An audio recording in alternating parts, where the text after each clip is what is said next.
Bonsoir. À la une de cette édition, le gouvernement durcit le ton et veut faire respecter la loi dans le dossier des manifestations de rue. Il existe une loi qui protège le patrimoine routier. Elle sera désormais appliquée. Le dossier Nafanta, les examens médicaux se poursuivent. Certains cas s'avèrent compliqués. Des kystes et infections génitales sont détectés chez plusieurs femmes. Apparemment, toutes les ressources minières semblent se donner rendez-vous sous le sous-sol guinéen. 60 millions de tonnes de graphite viennent d'être découvertes à Lola. Le graphite, c'est la matière première des batteries électriques. Voilà pour les titres. Mais tout d'abord, la session ordinaire du Conseil des ministres. Plusieurs points étaient inscrits à l'ordre du jour ce jeudi. Parmi eux, la digitalisation des finances publiques, un projet de modernisation et de sécurisation de l'administration financière. Bernard Tonguino. Comme à l'accoutumée, la rencontre s'ouvre par les instructions du chef de l'État. Professeur Alpha Condé invite le gouvernement à s'investir pour améliorer le climat des investissements étrangers et nationaux, notamment dans les domaines agricoles et industriels.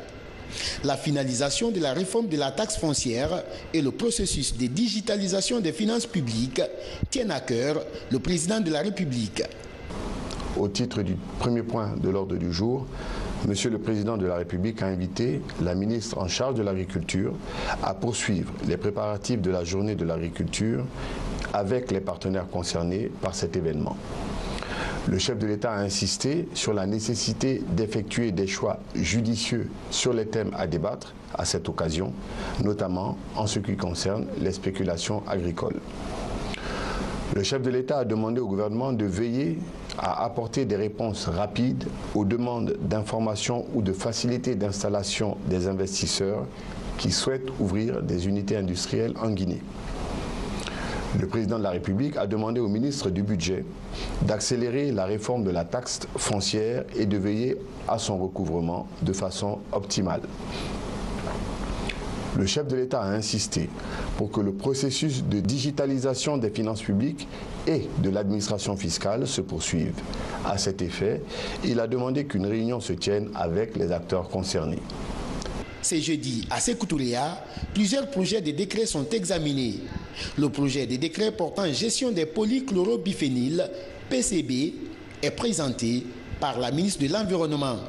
La mesure vise à interdire l'usage industriel des produits toxiques, polluant l'environnement et nuisibles à la santé publique. Un engagement pris par la Guinée à travers les conventions internationales. Autre projet de décret, l'application des articles du Code des assurances de la République de Guinée relatifs à l'assurance des marchandises à l'importation. Une requête formulée par le gouverneur de la Banque centrale à la demande du ministère du Budget. S'agissant du projet de modernisation du système informatique des examens nationaux, le ministre de l'Éducation nationale et de l'alphabétisation évoque quelques difficultés qui endiguent le processus. Le ministre a informé que ce service est notamment confronté aux difficultés suivantes: insuffisance du réseau, faiblesse de la base de données, difficulté de partage des dossiers, faiblesse du serveur et absence de connexion à Internet, faible capacité de maîtrise du logiciel par les utilisateurs, manque d'équipement, cas de faux diplômes, faiblesse du système d'impression de documents. Le ministre a soutenu que cette modernisation permettra d'avoir de bons résultats, notamment la sécurisation des examens, l'obtention des diplômes fiables, l'uniformisation de la gestion des lycées par la biométrisation des élèves, un meilleur pilotage, l'impression automatisée des notes, listes et autres documents, la mise en confiance des universités vis-à-vis des nouveaux bacheliers. En prélude de la célébration de la Journée internationale de la femme, le 8 mars 2018, la ministre de l'Action sociale annonce l'initiative de son département à célébrer l'événement sous le thème « Acquis, défis et perspectives de l'autonomisation des femmes à travers l'expérience des mutuelles des femmes africaines, MIFA ». Parlant des préparatifs du Hajj 2018, le secrétaire général aux affaires religieuses informe que le quota retenu en faveur de la Guinée est de 9000 pèlerins. Un quota strictement réservé aux pèlerins de nationalité guinéenne. À l'issue des différents sujets débattus, des décisions sont prises. 1. Le Conseil approuve le projet de décret portant gestion écologique des PCB, des appareils et matériaux contaminés au PCB, présenté par Madame la ministre en charge de l'Environnement. 2. Le Conseil demande au secrétaire général aux affaires religieuses de tenir une réunion de travail avec les départements concernés afin de tirer tous les enseignements des pèlerinages antérieurs et de prendre les dispositions nécessaires à la réussite du Hajj 2018. Au titre des divers, le ministre du Budget a informé de la tenue de la session ordinaire de l'initiative africaine concertée sur la réforme budgétaire. Une session prévue à Conakry du 22 au 23 février 2018. Ce communiqué par lequel la CENI se réjouit de l'intérêt que suscite la proclamation des résultats partiels définitifs des élections communales du 4 février 2018. À ce jour, le processus de proclamation a quasiment atteint un total de 98% et il ne reste plus que les procès-verbaux faisant encore l'objet de contentieux auprès des juridictions compétentes à l'intérieur du pays. Dans de nombreux autres cas, même quand les contentieux ont été vidés, le juge, à la lumière de sa décision, a requis de la CENI un nouveau calcul des voix à partir des procès-verbaux des bureaux de vote. Ces tâches additionnelles prolongent les délais de proclamation des résultats définitifs. La Commission électorale nationale indépendante salue le professionnalisme des magistrats et compte sur leur habituelle diligence dans l'examen des contentieux encore pendant devant leur juridiction afin d'aider à conclure cette ultime étape du processus électoral.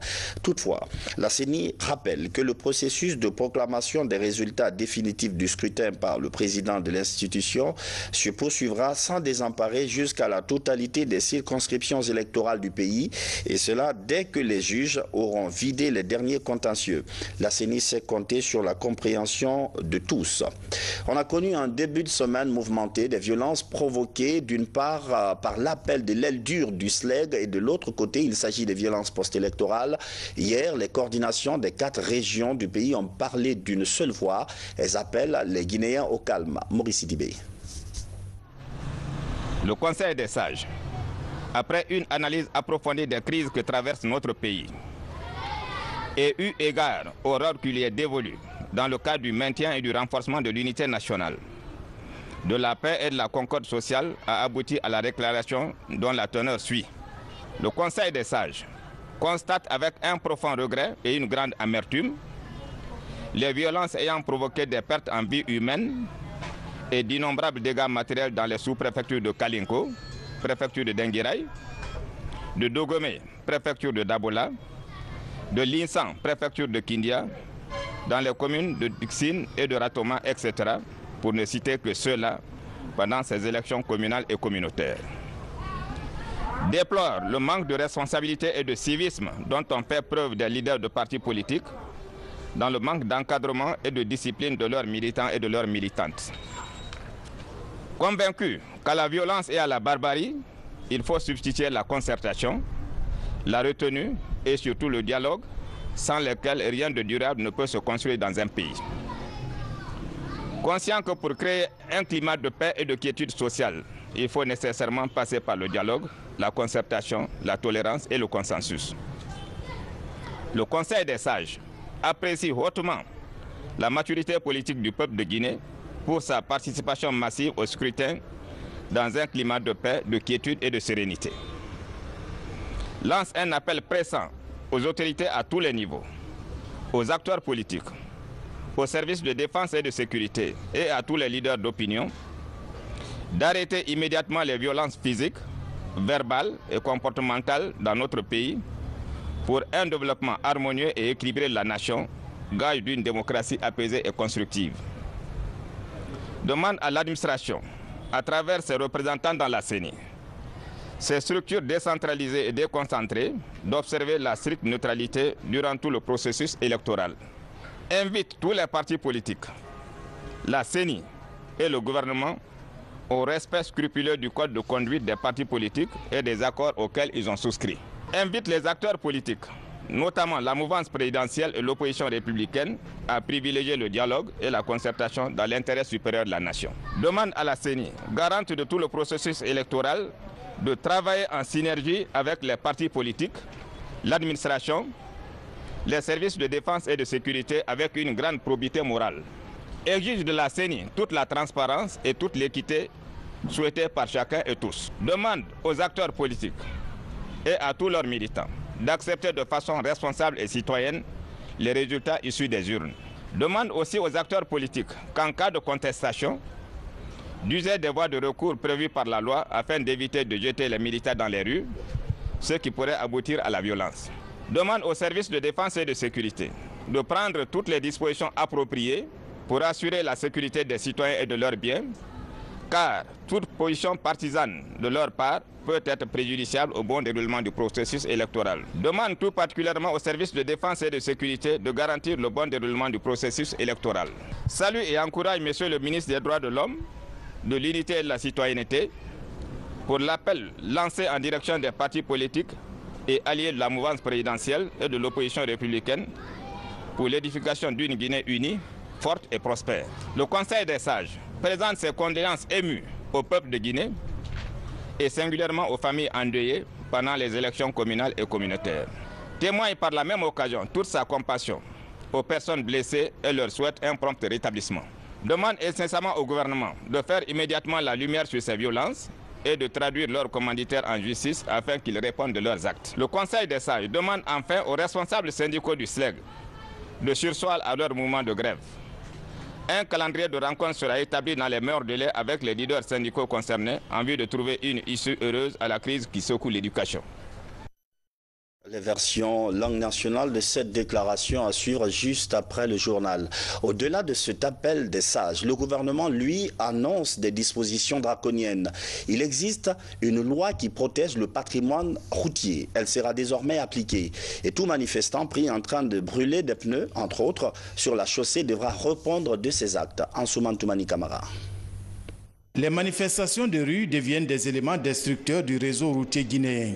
Des pneus sont brûlés sur la chaussée, des ordures et huiles déversées, ainsi que des encombrants physiques qui envahissent les voiries urbaines lors de ces manifestations populaires.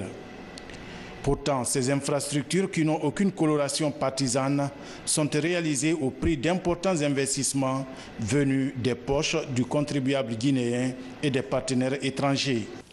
Le ministère des Travaux publics rappelle que cette situation malheureuse a un impact négatif sur la durabilité et la garantie de nos routes et décourage les partenaires qui nous accompagnent dans la réalisation de nos projets. Pour protéger ces rues contre toutes les formes d'agression, la Guinée s'est dotée d'un document juridique. La loi sur la protection du patrimoine routier prévoit des mesures correctionnelles pour tout acte qui affecte négativement nos routes. Ces infrastructures routières étant indispensables au bien-être collectif des citoyens, c'est pourquoi j'en appelle à l'esprit patriotique de tous à l'arrêt immédiat de tels actes d'incivisme, tout en se réservant le droit de porter plainte contre tous les contrevenants en vertu de la loi R/2016/0114/AN du 30 décembre 2016 portant protection du patrimoine routier national de la République de Guinée. La brigade de la gendarmerie chargée de la protection du patrimoine routier encore dormante se réveillera certainement pour préserver les énormes investissements de l'État et de ses partenaires. Pendant ce temps, à Kissoudjougou, les jeunes lancent une caravane pour la paix. L'idée, c'est de parcourir toute la préfecture, de faire du porte-à-porte pour sensibiliser les familles. Amadou Touré. C'est un carnaval géant suivi des séances de sensibilisation et de lecture du Coran initiées par la jeunesse de Kissoudjougou. À travers cette initiative, les jeunes de cette localité mobilisés derrière leur parrain Aboubakar Assata Diallo disent non à toute forme de violence en cette période post-électorale. Il est très important que les gens viennent dans les différentes préfectures pour sensibiliser les parents pour la paix. Parce qu'après l'élection, nous sommes tous des Kissoudjougou et on restera toujours Kissoudjougou. Kissoudjougou appartient à tous les fils de Kissoudjougou sans exception. À l'heure qui fait, la violence n'a plus son sens. C'est de choisir le maire qui pourra faire quelque chose pour ta préfecture. Sans violence, dans la paix et dans la quiétude. De par sa position géographique se trouvant entre la savane et la région forestière, la préfecture de Kissidougou est un centre cosmopolite où plusieurs communautés cohabitent depuis des décennies. C'est pourquoi la culture de la paix dans cette localité est fondamentale pour la stabilité du pays. On peut ne pas appartenir au même parti, mais cela ne veut pas dire qu'on est des ennemis entre nous. Donc c'est ça, on est là dans ce cadre, sensibiliser les gens, nos frères, nos parents, nos mamans. Et Dieu merci que n'est pas une ville violente. Donc on est là pour renforcer cette bonne relation. À travers des initiatives comme celle-ci, Kissidougou devient progressivement un havre de paix à l'image de son nom qui signifie terre promise, selon les fondateurs au Moyen-Âge. L'actualité, c'est le dossier des femmes victimes de l'escroquerie de Nafanta. 514 femmes vivant avec de fausses grossesses poursuivent leur consultation. Les examens sont formels pour certaines d'entre elles. Elles souffrent d'infections génitales ou encore de kystes. Certains cas sont même jugés compliqués. Hadia Toubari. Le centre médical communal de Matam est l'une des 4 structures sanitaires identifiées pour la prise en charge médicale des femmes victimes de la tradithérapeute Nafanta. Dans ce centre médical, 140 femmes porteuses de fausses grossesses sont orientées. Ce matin, Binta Biradi Kamara est l'une des 60 femmes à être examinées par les spécialistes. Des consultations approfondies qui se déroulent en 3 étapes. Elle est consultée d'abord par le médecin généraliste qui voit tous les aspects du point de vue clinique. La même femme passe en consultation gynécologique. Le médecin gynécologue apprécie tout ce qu'elle a comme problème gynécologique et fait des propositions. Maintenant, la dernière phase de la consultation, ça c'est le médecin psychologue. Parce qu'on a vu que toutes ces femmes-là sont affectées psychologiquement. Donc elles ont besoin qu'on identifie le vrai problème psychologique qu'elle a et puis qu'on lui apporte le soutien nécessaire. Quand j'ai fait l'échographie, sur le papier on dit que j'ai le kyste. Donc quand je suis venue ici, ils m'ont consulté aussi. Ils m'ont encouragé que ça va aller. Dans chaque structure sanitaire, 5 médecins spécialistes sont chargés de mener les examens médicaux de ces femmes ayant l'abdomen ballonné. Les infections génitales, la malformation de l'utérus, des kystes et myomes sont les différentes pathologies diagnostiquées chez ces femmes vivant avec des fausses grossesses. Des pathologies dont la plupart sont entraînées par les soins offerts par la tradithérapeute Nafanta à ses victimes. Pour les patientes avec des complications poussées, une intervention chirurgicale immédiate s'impose.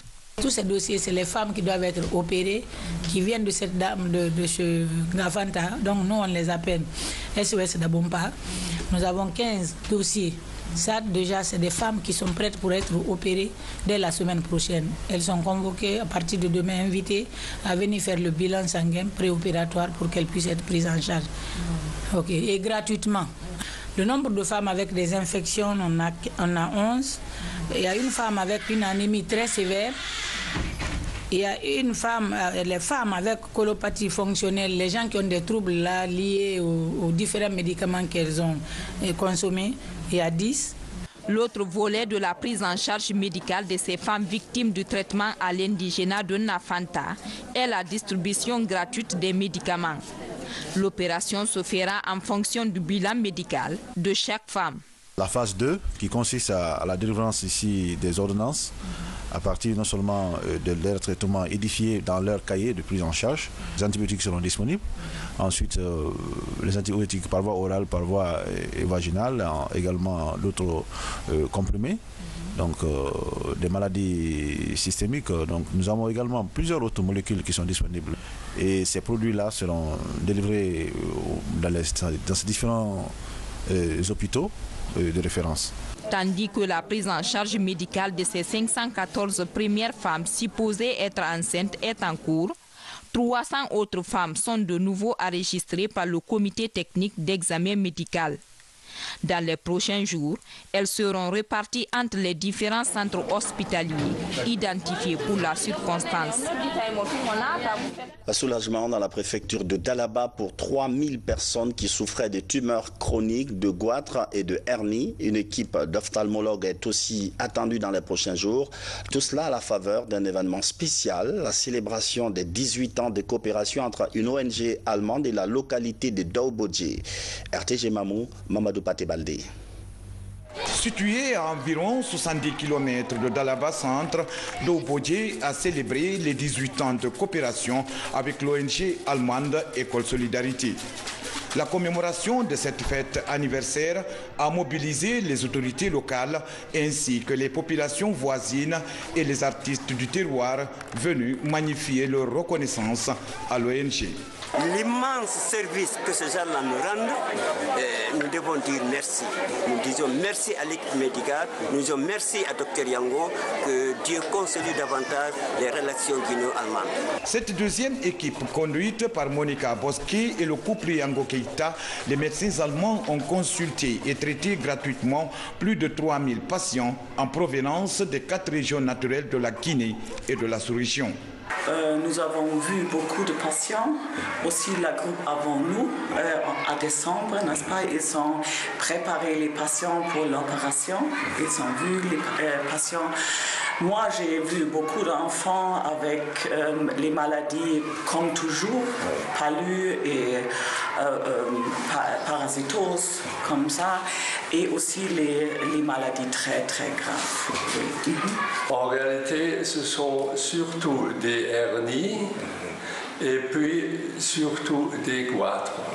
Pour nous, en venant de l'Allemagne, c'était surprenant de voir ce grand nombre et cette taille de ces goitres et de ces hernies. Et nous regrettons que le temps qu'on a ici ne suffit pas pour tout achever.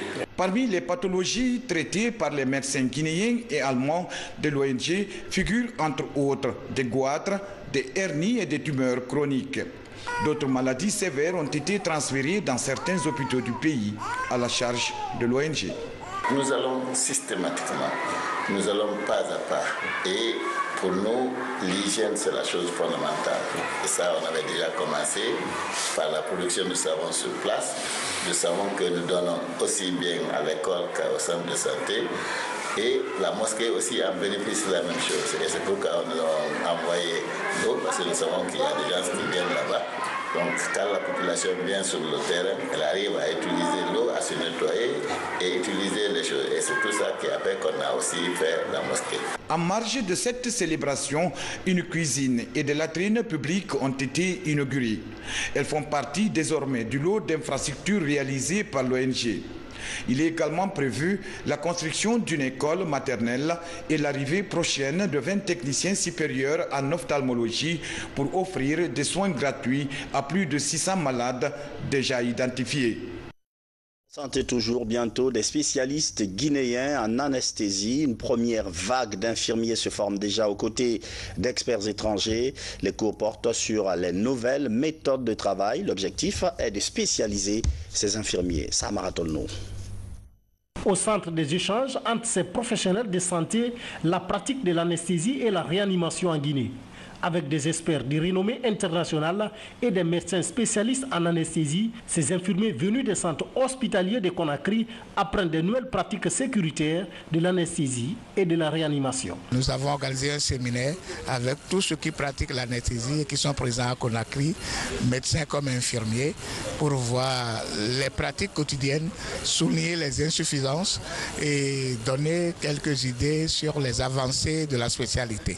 Notre ambition et notre souhait est que le gouvernement accompagne nos structures médicales pour améliorer les conditions de travail de ces praticiens pour le plus grand bien de nos populations qui doivent bénéficier d'une anesthésie sûre et d'une anesthésie sécurisée. Pour plus de sécurité dans les blocs opératoires du pays, un programme de licence professionnelle est en cours d'élaboration par ces anesthésistes. Un document qui permettra l'ouverture au mois d'octobre prochain d'une filière d'anesthésie à la faculté de médecine de l'université Gamal Abdel Nasser de Conakry, devenue depuis le 23 janvier 2018 faculté des sciences et techniques en santé. Pourquoi ce changement de nom? C'était pour amener la formation paramédicale au niveau de l'enseignement supérieur. Et cela a été fait à la suite de l'arrêté signé par le ministre.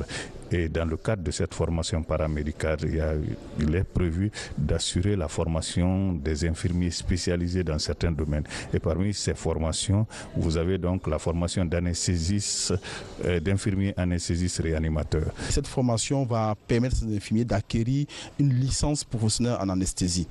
Et le but, c'est de pouvoir ravitailler l'intérieur du pays en personnel anesthésiste. Parce que il faut savoir qu'en Guinée, à l'intérieur du pays, on n'a pas d'anesthésiste, même à Conakry aussi. Et il est donc important de renforcer le nombre qui est à Conakry et surtout envoyer des anesthésistes formés en Guinée. Pour la bonne pratique du métier, le collectif des médecins anesthésistes et réanimateurs de Guinée a doté une cinquantaine de structures sanitaires d'oxymètres d'époux, un instrument de mesure de concentration d'oxygène dans le sang avant, pendant et après une intervention chirurgicale. Pour boucler ce dossier santé, on se rend à Dabola où une députée vient de faire don d'une ambulance à l'hôpital préfectoral, un geste qui vise à réduire les difficultés de transport des malades et blessés. On fait le point avec Robert Siditolno. L'hôpital de Dabola, 500 km de la capitale Conakry. Ici, plusieurs cas de maladies sont reçus et traités dans les différents services de l'hôpital. De la maternité à la pédiatrie en passant par le service d'urgence, les malades qui souffrent de complications sévères sont pour la plupart référés par les centres de santé des sous-préfectures dans les conditions difficiles de transport.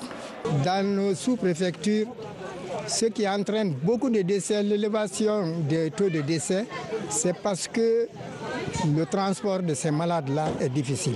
Les statistiques indiquent la fréquence des cas d'opération, des cas de grossesse à risque, des infections respiratoires aiguës et des cas de paludisme chronique. Pour mettre un terme à cette épineuse question d'évacuation des malades à temps et renforcer les conditions sanitaires des populations que cette ambulance a été offerte à l'hôpital de Dabola. Et le don de cette ambulance n'est autre chose que pour appuyer l'effort que le professeur Alpha Condé est en train de faire dans tout le pays. Une seule personne ne peut pas tout faire. Et c'est ce que je viens de faire, appuyer la santé de nos populations, surtout ma base, pour que nos mamans, nos papas et surtout nos mères qui sont dans des difficultés pour l'accouchement, pour que vraiment les choses soient atténuées et que la vie de la maman soit sauvée et celle de l'enfant soit sauvée. Depuis notre indépendance, c'est la première fois que Dabola reçoive un don de la part d'un ou d'une députée uninominale. Et je serai là à tout moment pour voir dans quel état se trouve l'ambulance. Ce don de l'honorable député uninominal de Dabola, premier du genre, intervient à un moment où un nouvel hôpital est en construction très avancée sur financement du gouvernement guinéen. Mine, plus de 60 millions de tonnes de graphite découverts à Lola, un véritable réservoir de cette ressource très convoitée dans le monde. En effet, le graphite est utilisé dans la fabrication de batteries électriques. La découverte puis la présentation sont faites par une société qui est déjà en phase d'exploitation. Valérie Talimane. Sama Ressources dispose d'un permis d'exploitation du gisement de graphite dans la préfecture de Lola. Après les prospections sur le terrain, l'heure est au bilan à mi-parcours des travaux de recherche devant les cadres du ministère des Mines et de la Géologie. Présente en Guinée depuis 2010, la société ambitionne la valorisation de près de 60 millions de tonnes de graphite sur une période de 80 ans. Avec un coût de réalisation de plus de 130 millions de dollars, ce projet devrait permettre la diversification de l'activité minière en Guinée. Dans le cadre de la diversification prônée par le président de la République et le ministre des Mines, nous sommes en train d'aller vers d'autres substances pour que l'arsenal minier guinéen en exploitation puisse aller au-delà de ces substances traditionnelles. Et c'est pour cela que nous avons encouragé le sable noir qui est détenu aujourd'hui par Mineral Sand, le graphite qui est avec Sama Ressources et d'autres substances également qui font l'objet de demandes aujourd'hui. Et ces substances-là s'inscrivent dans le cadre de développement industriel que le monde connaît, notamment la nouvelle technologie qui fait aujourd'hui la fierté des scientifiques à travers le monde. Nous voulons nous inscrire dans cette dynamique mondiale-là en ayant des substances qui rentrent dans ce cadre-là, comme le graphite. Le graphite fait partie des minerais les plus prisés aujourd'hui dans le monde. Il entre dans la fabrication des batteries électriques des véhicules au-delà du lithium.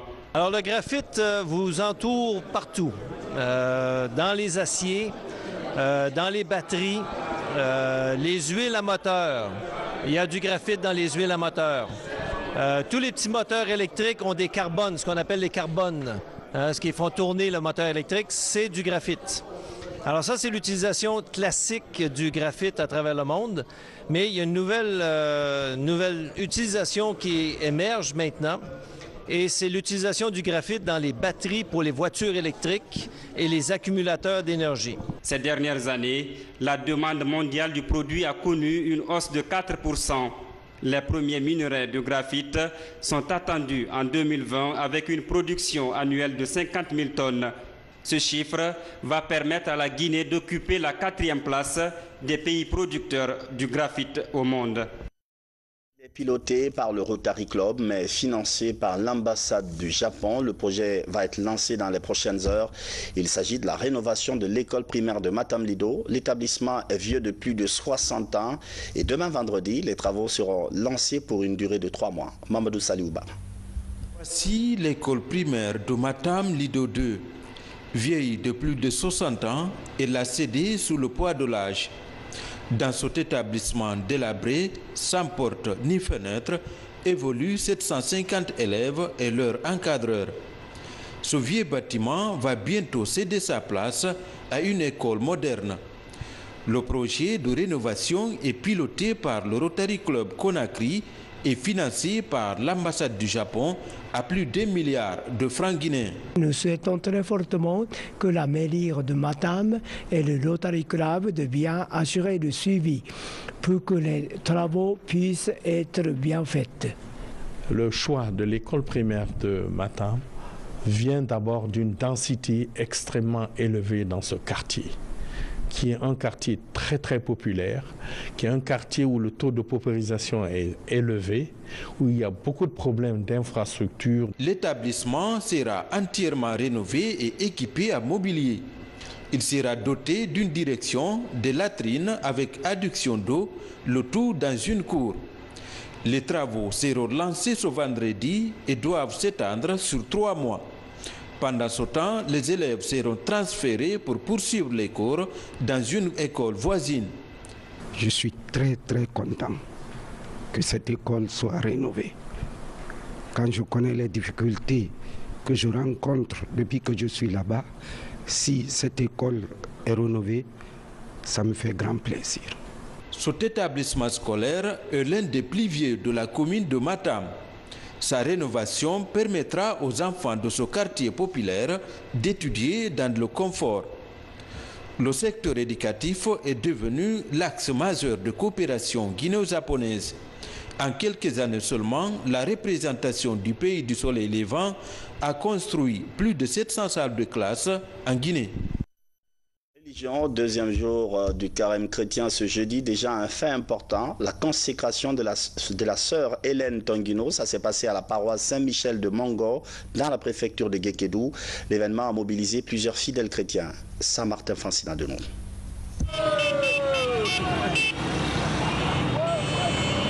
Les fidèles catholiques de la paroisse Saint-Michel de Mongo se mobilisent pour accueillir leur fille consacrée religieuse, la sœur Hélène Tonguino.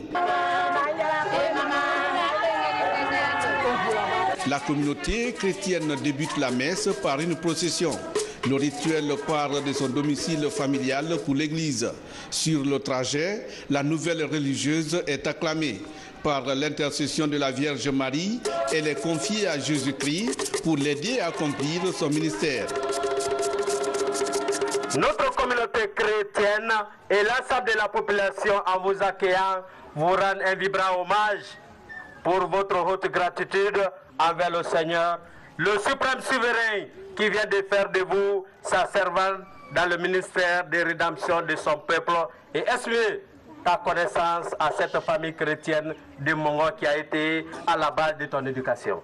Née en 1990, la nouvelle religieuse sœur Hélène Tonguino mesure les responsabilités de son engagement à la quête du Seigneur. À cette messe d'action de grâce, elle est accompagnée de ses pères. Sur son nouveau chemin, elle sollicite le soutien permanent de ses parents et de toute la communauté religieuse pour être le sel et la lumière au milieu de tous les hommes.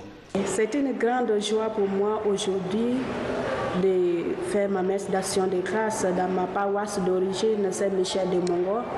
Je remercie le bon Dieu pour m'avoir soutenu tout au long de mon cheminement vocationnel. L'arrivée d'Hélène comme religieuse dans la paroisse de Mongo et au sein de l'église de Guinée signifie une fécondité de notre église.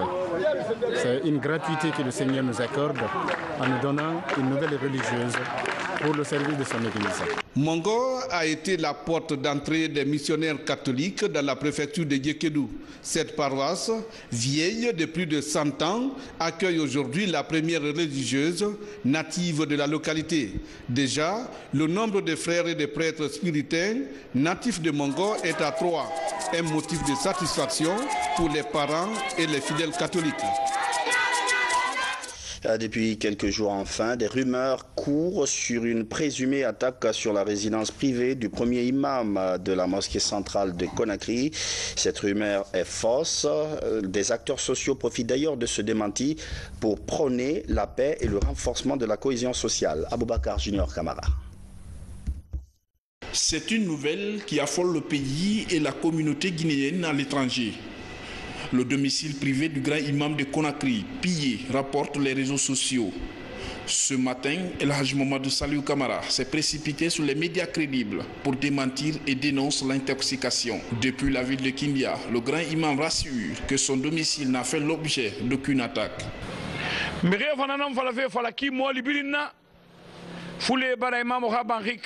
bien, politique or vote fait guérir mara, politique fait guérir mara. Et bore nam brigande e bore muya e girimbe bile afindi massacre belebele do rotaki. Hankelina e bore bombok ne men mi rinde bala saya masodana ko inaka muna torin yala ba bang ganfe anum bang kana fe ngbe fala kina ke wulera nakolon on waji bala findi na mere yere bokhira abara findi entreprise la birimbara sukofe benyi e bombo na me hula nyerera mbantanga fala la gine di birimbe na ha kui anun na ha farma me en khilma Canada en khilma Amérique en khilma France en khilma Italie en khilma dunia partout face à ma khili e mer bara ma bangi kana dommage nde ana fala wa mfama kobre di ndera samba de na o ma metti de halu wasantan samba ma kobre kana samba kobre ileri ngaswali nan saramara na mayre bure ndamma bangi mu kanaki de ndo bore ga bangi nan kanaki konena ga feni do bore li awaita nan li na kinana nsiga ngase kumfaba. Les violences enregistrées par endroits au lendemain des élections communales du 4 février dernier surprennent. Au niveau des couches sociales, des appels à la raison sont relayés. Ce qui nous revient comme rôle en tant que femmes, c'est de continuer à éduquer nos enfants, de ne pas abandonner notre rôle régalien qui est l'éducation de nos enfants. Mais quelle que soit l'éducation que nous allons donner à nos enfants, si nous-mêmes, nous ne sommes pas convaincus de ce que nous sommes en train de faire, du rôle que nous devons jouer pour préserver cette paix, nos enfants ne nous suivront pas. La femme est au centre du processus de paix de toute société. Chez nous ici, n'est-ce pas, au sein même de la famille, autour de qui la famille se situe, c'est autour de la femme, l'épouse. Quand vous êtes l'épouse d'un homme, vous devez vous occuper de sa maman, de son père, de ses frères, de ses sœurs. Vous devez en même temps vous occuper de vos enfants. Vous devez vous occuper de vos propres frères et propres sœurs. Parce que la femme a un sens aigu de l'observation. La femme perçoit très vite ce qui peut déclencher un déséquilibre dans les rapports sociaux. Je pense que la femme a un grand rôle à jouer. Parce que la femme, elle donne le lait. Donc, la femme au quotidien, elle réunit tous ses enfants. Elle les apprend à vivre ensemble, à avoir l'amour de son prochain. Et c'est ce qu'il faut véhiculer. Et ensuite, privilégier le dialogue à la place des violences. Même dans un foyer, quand madame et monsieur ne parlent pas le même langage, l'éducation des enfants s'est ratée.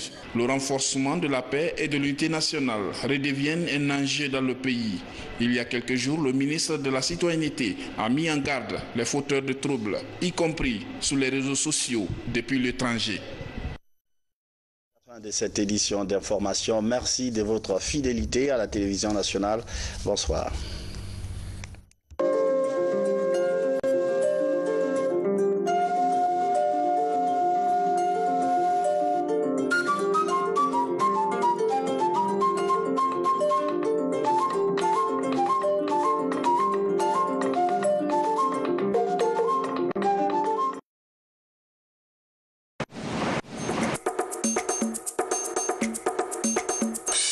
Nana suna yan sani